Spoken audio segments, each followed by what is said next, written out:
Hi friends, ப்ரெக்னெண்ட்டாக இருக்க எந்த மதர் கிட்ட போயும் நீங்கள் எந்த ஃபேஸ் ஆஃப் மதர்ஹுட்டை வந்து என்ஜாய் பண்ணுறீங்க அப்படின்னு கேட்டிங்கன்னா, எங்களுக்கு பேபி மூமெண்ட்ஸ் தெரியுறதா அப்படின்னு சொல்லுவாங்க. ஸோ ஃபஸ்ட்டு அவங்க பேபி மூமெண்ட்ஸை ஃபீல் பண்ணுறது தான் வந்துட்டு எல்லாருமே என்ஜாய் பண்ணுவோம். ஸோ அது எப்போ தெரியும் பேபி மூமெண்ட்ஸ் அப்படின்னு பார்த்தீங்கன்னா, 5th மந்த் ஆஃப் ப்ரெக்னென்சியில் தான் தெரியும். பேபி அசைவு வந்து ரொம்ப முக்கியமான ஒரு விஷயம். ஏன்னா இன்டெரக்டாக நம்மளுக்கு வந்து பேபி என்ன சொல்லுதுன்னா, நான் ஹெல்த்தியாக இருக்கேன் அப்படின்னு சொல்லுது. ஸோ பேபி மூமெண்ட்ஸ் வந்து எதனால் ரொம்ப முக்கியம், எந்த டைமில் வந்து பேபி மூமெண்ட்ஸை நம்ம கரெக்டாக வாட்ச் பண்ணணும் அப்படின்றத பற்றி தான் உங்களுக்கு இந்த வீடியோவில் நான் எக்ஸ்பிளைன் பண்ண போகிறேன். நான் டாக்டர் சவிதா அசோக், சக்தி கருத்தரிப்பு மற்றும் டெஸ்ட் பேபி சென்டர். எங்களோட மற்ற வீடியோஸ்க்கு சக்தி ஃபர்டிலிட்டி அப்படின்ற யூடியூப்ல இருக்க பிளேலிஸ்ட்டை பாருங்க. ஸோ எல்லா ப்ரெக்னென்ட் லேடிஸுமே என்ஜாய் பண்ணுற ஒரு பீரியட் எது அப்படின்னா பேபியோட அந்த கிக்கிங் மூமெண்ட்ஸ் தான். ஸோ இது எப்போ தெரியும் அப்படின்னா 5th மந்த் ஆஃப் ப்ரெக்னென்சியில் தெரியும். நீங்கள் ஃபஸ்ட் டைம் ப்ரெக்னெண்ட்டாக இருக்கீங்க அப்படின்னா 22 வீக்ஸ், அதாவது 5.5 months தான் உங்களுக்கு வந்து அந்த பேபி மூமெண்ட்ஸ் தெரிய ஆரம்பிக்கும். உங்களுக்கு வந்து 7-8 மாசத்துல வந்துட்டு நல்லாவே பேபி அசைறது, கால் வந்து உதைக்கிறது, ஃபுல் பேபி ரொட்டேட் ஆகுறது, அந்த மாதிரி மூமெண்ட்ஸ்லாம் தெரியும். ஆனால் அந்த 5வது மாசத்துல வந்து பார்த்தீங்கன்னா ஃப்ளிக்கரிங் மூமெண்ட் மாதிரி தான் தெரியும், லைட்டாக ஒரு அசைவு மாதிரி தான் தெரியுங்க. ஸோ அதுதான் நம்மளுக்கு வந்து ஃபர்ஸ்ட் பேபி மூமெண்ட்ஸை வந்து ஃபீல் பண்ணுறது. இதுதான் குயிக்கனிங் அப்படின்னு சொல்லுவாங்க. அதே இது செகண்ட் ப்ரெக்னெண்ட்டாக இருக்கீங்க அப்படின்னா கொஞ்சம் முன்னாடியே தெரிய ஆரம்பிச்சிடும். லைக் 18 to 20 வீக்ஸ்லேயே வந்து எல்லாருமே பேபி மூமெண்ட்ஸை ஃபீல் பண்ண ஆரம்பிச்சிருவாங்க. இந்த பேபியோட மூமெண்ட்ஸ் வந்து எதனால் முக்கியம் அப்படின்னு கேட்டிங்கன்னா, லாஸ்ட் ஃபியூ வீக்ஸ் ஆஃப் ப்ரெக்னன்சியில் வந்துட்டு இந்த பேபி மூமெண்ட்ஸை வச்சு தான் நம்ம வந்து பேபி நல்லா இருக்காங்களா, ஹெல்த்தியாக இருக்காங்களா அப்படின்னு நம்மளை நாமே வந்து புரிஞ்சுக்க முடியுங்க. ஸோ பேபி மூமெண்ட்ஸ் வந்து ஒவ்வொரு நாளும் வந்துட்டு பார்த்தீங்கன்னா லாஸ்ட் ஃபியூ வீக்ஸ், அதாவது ஒரு 9 மாதத்துக்கு மேலே வந்து ஒவ்வொரு நாளும் பேபி வந்து ஒரு 10 தடவையாவது மினிமம் அசையணும். அதை விட அசைவு ரொம்ப கம்மியாக இருக்குது, இல்லை தொடர்ச்சியாக வந்து ஒரு 5 மணி நேரத்துக்கு பேபியோட மூமெண்ட்ஸே தெரில அப்படின்னா அதை நீங்கள் அலர்ட் ஆகிக்கணும். ஸோ உடனே போய் நீங்கள் வந்து டாக்டரை பார்க்க வேண்டியது இருக்கும். ஸோ நீங்கள் டாக்டரை போய் பார்த்ததும் அவங்க முதல் பண்ணுற வேலை என்ன அப்படின்னா, நம்மளுக்கு ஸ்கேன் பண்ணி பார்ப்பாங்க. ஸ்கேன் பண்ணி பேபி நல்லா இருக்கா அப்படின்னு சொல்லிட்டு உங்களுக்கும் பேபியோட ஹார்ட் பீட் எல்லாமே காமிப்பாங்க. அதே மாதிரி அதுக்கு அடுத்து வந்து என்எஸ்டி அப்படின்னு சொல்லி ஒன்று போடுவாங்க, இல்லாட்டி சிடிஜி அப்படின்னு சொல்லுவோம், நான் ஸ்ட்ரெஸ் டெஸ்ட். அதாவது உங்களோட பேபியோட ஹார்ட் பீட்டுக்கான வேரியேஷன் எப்படி இருக்குது அப்படின்னு சொல்லி பார்ப்பாங்க. ஸோ அதெல்லாம் வச்சு தான் நம்ம கன்ஃபார்ம் பண்ண முடியும் பேபி வந்து எப்படி இருக்காங்க அப்படின்னு சொல்லிட்டு. ஸோ மூமெண்ட் தரல அப்படின்னா ரொம்ப ஈஸியாக எடுத்துக்காதீங்க, அது ரொம்ப ரொம்ப இம்பார்ட்டண்ட்டான ஒரு சைனு. அண்ட் இந்த மூமெண்ட் தெரியாம போறது யாருக்கு போகும் அப்படின்னு பார்த்தீங்கன்னா, யார் யாருக்கெல்லாம் வந்து பிரெக்னன்சி அப்போ ஏதாவது ஒரு காம்ப்ளிகேஷன்ஸ் இருக்கோ அவங்களுக்குலாம் மூமெண்ட்ஸ் தெரியாம போகலாம். லைக் ப்ரெஷர் அதிகமாக இருக்கு அப்படின்றவங்களுக்கு. ஏன்னா நஞ்சுக்கொடியிலேருந்து தான் நார்மலாக வந்து பார்த்தீங்கன்னா நம்மளுக்கு வந்துட்டு பிளட் ஃப்ளோ வரும், அதன் மூலமாக தான் நம்மளுக்கு நியூட்ரிஷன் எல்லாமே பேபிக்கு வருங்க.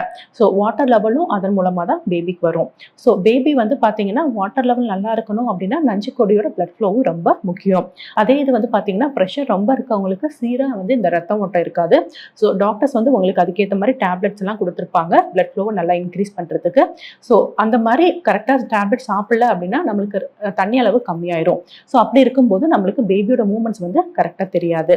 ஸோ அப்படி இருக்கவங்க வந்து கட்டாயம் அலர்ட்டாக இருக்கணும். நீங்கள் பேபியோட மூமெண்ட்ஸை வந்து கரெக்டாக வாட்ச் பண்ணிகிட்டே இருக்கணும். ஸோ எப்போவாது கம்மியாக இருக்குது, இல்லை ஒரு 3-4 ஹவர்ஸ்க்கு தெரியவே இல்லை அப்படின்னா நீங்கள் பண்ண வேண்டிய விஷயம் என்னன்னு கேட்டிங்கன்னா, நீங்கள் உடனே வந்து லெஃப்ட் சைடில் படுத்துக்கோங்க. அண்ட் குளுக்கோஸ் இருக்கிற மாதிரி ஏதாவது ஒரு ஜூஸ், அதாவது சுகர் நிறைய போட்டு ஏதாவது ஒரு ஜூஸ் குடிங்க. இல்லாட்டி உடனே வந்து நீங்கள் கொஞ்சம் ஹெவியான ஒரு மீல்ஸ் வந்து சாப்பிட்டீங்க அப்படின்னா, நம்ம சாப்பிட்டு ஒரு மணி நேரத்தில் வந்து பார்த்தீங்கன்னா பேபி எப்படியும் வந்து ஒரு 2 டைம்ஸாவது மூவ் பண்ணுவாங்க. ஸோ லெஃப்ட் சைடில் படுத்து பார்க்கணும் நீங்கள் அமைதியாக. ஸோ 2 டைம்ஸாவது ஏதாவது மினிமம் ஒரு 1 or 2 டைம்ஸ் மூவ் ஆகுறாங்க அப்படின்னா ஓகே, நம்ம பேபி நல்லா ஹெல்த்தியாக இருக்காங்க, ஸோ நம்ம ப்ராப்ளம் இல்லை அப்படின்னு சொல்லி நீங்கள் விட்டுறலாம். இல்லை நீங்கள் அந்த மாதிரி சாப்பிட்டு பார்த்தும் சரி, லெஃப்ட் சைடில் படுத்து பார்த்தும் சரி, உங்களுக்கு வந்து பேபியோட மூமெண்ட்ஸ் தெரில அப்படின்னா நீங்க உடனே அலர்ட் ஆகி உடனே வந்து உங்க கைனகாலஜிஸ்ட்டை போய் பார்த்துருங்க. அடுத்தது யாருக்கு கம்மியாக தெரியலாம் அப்படின்னா, தண்ணி ரொம்ப கம்மியாக இருக்கவங்களுக்கு பேபி வந்து ரொம்ப ரொட்டேட் ஆக முடியாது. ஸோ அப்படி இருக்கவங்களுக்கு ஒரு சிலருக்கு வந்து பார்த்தீங்கன்னா மூமெண்ட்ஸ் ரொம்ப கம்மியாக இருக்கும். தண்ணி அளவு வந்து நார்மலாக 10 சென்டிமீட்டருக்கு மேலே இருக்கணும். பட் ஒரு சிலருக்கு வந்து பார்த்தீங்கன்னா 7ஓ 8ஓ இல்லை 6ஓ போகும்போது பேபியோட மூமெண்ட்ஸ் கொஞ்சம் கம்மியாக ஆகலாம். ஸோ அப்படி ஆனாலும் நீங்கள் உடனே அலர்ட் ஆகிட்டு நீங்கள் உடனே போய் டாக்டரை பார்த்துடணும். அடுத்தது ப்ரெக்னன்சி காம்ப்ளிகேஷனில் அடுத்து வர இது வந்து சுகர். ஸோ சுகர் இருக்கவங்களுக்கு வந்து பார்த்தீங்கன்னா தண்ணியோட அளவு ரொம்ப ஜாஸ்தியாக இருக்கும். அவங்களுக்கு பாலிஹைட்ராமியாஸ்ன்னு சொல்லுவோம். அவ்வளோ அளவு ஜாஸ்தியாக இருக்கவங்களுக்கும் வந்து ப்ராப்ளம் தான். அப்படி இருக்கவங்களுக்கும் ஏதாவது மூமெண்ட்ஸ் தெரிலனாலும் நம்ம உடனே போய் டாக்டரை பார்த்துடணும். அண்ட் ஒரு சிலருக்கு நார்மலாகவே எந்த ஒரு ப்ராப்ளமும் இல்லாமல் பேபியோட மூமெண்ட்ஸ் வந்து சரியாக தெரியாமல் இருந்தாலும் உடனே போய் டாக்டரை பார்த்து பேபி நல்லா இருக்காங்களா அப்படின்றத கன்ஃபார்ம் பண்ணிக்கோங்க. இந்த காம்ப்ளிகேஷன்ஸ் மட்டும் இல்லாமல் நார்மலாக ப்ரெக்னெண்ட்டாக இருக்கவங்களும் வந்துட்டு 7 மாதத்துக்கு மேலே பேபியோட மூமெண்ட்ஸை நீங்கள் ரெகுலராக செக் பண்ணிகிட்டே வாங்க. ஏன்னா பேபியோட மூமெண்ட் வந்து மினிமமாக வந்துட்டு ஒரு 10 டைம்ஸாவது தெரியணும் நான் சொன்ன மாதிரி. அண்ட் நீங்க தெரிஞ்சுக்க வேண்டிய இன்னொரு விஷயம் என்னன்னு கேட்டீங்கன்னா, பேபி எப்பயுமே மூவ் ஆயிட்டே இருக்க மாட்டாங்க. நம்மளுக்கு எப்படி ஒரு ஸ்லீப்பிங் ஃபேஸ் இருக்கோ அதே மாதிரி குழந்தைக்கும் தூங்குற டைம் அப்படின்னு சொல்லிட்டு ஒரு டைம் இருக்குங்க. ஸோ ஒரு 45 மினிட்ஸ் டு 1 ஹவர் வரைக்கும் பேபி மூவ் ஆகுறாங்கன்னா மேபி அடுத்த 1 ஹவருக்கு தூங்கலாம். ஸோ நம்மளுக்கு எப்பயுமே மூமெண்ட்ஸ் தெரிஞ்சுட்டே இருக்கணும், அப்பனா தான் பேபி நல்லா இருக்கு அப்படின்றத நினைச்சுக்காதீங்க. அது ஒரு தவறான விஷயம். ஏன்னா பேபி தூங்கிட்டு இருக்க டைம்ல மூமெண்ட்ஸ் வந்து இருக்காது. ஸோ மினிமமா வந்துட்டு ஒரு நாளைக்கு 10 to 12 மூமெண்ட்ஸ் இருந்தாலே ஓகே பேபி ஹெல்த்தியா இருக்கு அப்படின்னு அர்த்தம். அதை விட கம்மியா தான் இருக்கு அப்படின்னா தான் அடுத்து நம்ம அலர்ட் ஆகிட்டு போய் டாக்டரை பார்க்கணும். ஸோ நீங்க மூமெண்ட்ஸ் கம்மியா இருக்குன்னு போறீங்க, டாக்டர் எல்லாமே செக் பண்ணி நல்லா இருக்குன்னு சொல்லிட்டாங்க. அடுத்த டாக்டர்ஸ் வந்து உங்களுக்கு கிக் கவுண்ட் இல்லாட்டி மூமெண்ட் சார்ட் ஒன்று கொடுத்துருவாங்க. ஸோ டெய்லியுமே வந்துட்டு நீங்கள் எத்தனை வாட்டி குழந்தை அசையுதோ அத்தனை வாட்டி நீங்கள் அதில் டிக் பண்ணிகிட்டே வந்தீங்கன்னா நம்மளுக்கு வந்து தெரிஞ்சிடும். ஸோ பேபி வந்து எவ்வளோ வாட்டி அசைஞ்சிருக்காங்க அப்படின்னு சொல்லிட்டு.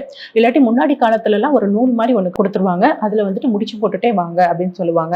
ஸோ ஒரு நாளைக்கு எத்தனை தடவை நீங்கள் முடிச்சு போட்டிருக்கீங்களோ அத்தனை தடவை நம்மளுக்கு கவுண்ட் இருக்குன்னு அர்த்தம். ஸோ பேபி ஹெல்த்தியாக இருக்காங்க அப்படின்றது அர்த்தம்.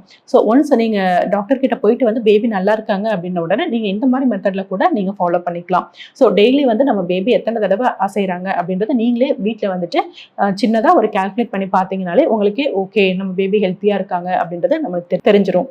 அண்ட் ஏன் வந்து நான் இவ்வளோ தூரம் உங்களுக்கு ஸ்ட்ரெஸ் பண்ணி பேபியோட மூமெண்ட்ஸ் நல்லா இருக்கணும் கவனிங்க அப்படின்னு சொல்கிறேன்னா, பேபி வந்து மூமெண்ட்ஸ் தெரில அப்படின்னா இன்டைரக்டாக பேபி என்ன சொல்லுது நம்மக்கிட்ட, எனக்கு ஏதோ வந்துட்டு உள்ளே வந்து கஷ்டமாக இருக்குது, ஏதோ வந்து ஒன்றும் சரியில்லை அப்படின்னு சொல்லுது. ஸோ பேபி வந்து அப்படி இருக்கும்போது பேபி வந்து ஃபீட்டல் டிஸ்ட்ரெஸ் போகிறதுக்கு சான்சஸ் இருக்குது. அதாவது பேபிக்கு வந்து உள்ள ரத்த ஓட்டமோ இல்லை ஏதோ ஒன்று கம்ஃபர்டபுளாக இல்லை, ஸோ பேபி வந்து ஒரு டிஸ்ட்ரெஸில் இருக்குது அப்படின்றது நம்மளுக்கு இன்டைரக்டாக சொல்லுதுங்க. அப்படி சொல்லும்போது நம்ம ரொம்ப அலர்ட் ஆகிட்டு உடனே போய் பார்த்துட்டு நம்ம அடுத்த பிளான் பண்ணிக்கணும். நான் சொன்ன மாதிரி ஏதாவது ஒரு காம்ப்ளிகேஷன் இருக்குது, நம்மளுக்கு டெலிவரி டைம் வந்துருச்சு அப்படின்னா நீங்கள் உடனே டெலிவரிக்கு பிளான் பண்ணிக்கலாம். இல்லை நம்ம டெலிவரி டைம் இல்லை 8.5 months 9 months தான் இருக்கும் அப்படின்னா நான் சொன்ன இந்த மெத்தடெல்லாம் ஃபாலோ பண்ணி அடுத்து நம்ம பேபி நல்லா இருக்காங்களா அப்படின்றத நீங்களே வந்து செக் பண்ணி பார்த்துக்கோங்க.